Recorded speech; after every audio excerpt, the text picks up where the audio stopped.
Chicago ধর্ম মহাসভায় স্বামীজির বিজয় সংবাদ ভারতবর্ষের সংবাদপত্রে বেরোনোর সঙ্গে সঙ্গে আনন্দের শিহরণ বয়ে গেল ভারতবাসীর মনে।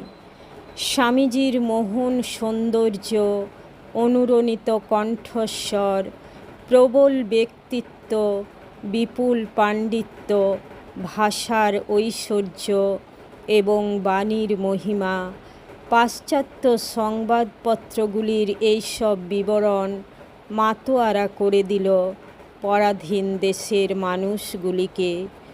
ভারতের আশা ভরসাহীন জনসাধারণ এতদিন ভেবে এসেছে, আমরা কি মানুষ? সাহেবদের লাঠিঝাঁটা খেয়ে দিন কাটাবার জন্যই তো আমাদের জন্ম। আর যারা ইংরাজি শিক্ষা পেয়েছিলেন তাদের আপ্রাণ চেষ্টা ছিল কিভাবে সাহেবদের নকল করা যায়। এখন ছবি যেন পাল্টে গেল। দেশের মানুষ চমকে ভাবতে লাগলো, তাহলে আমাদের সভ্যতায় এমন বস্তু আছে যার জন্য আমরা গর্ববোধ করতে পারি।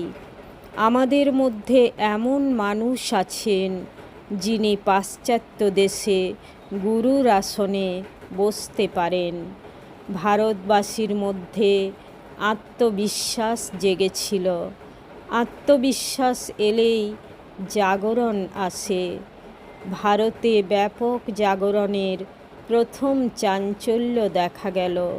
শুরু হলো জাতীয়তা বোধের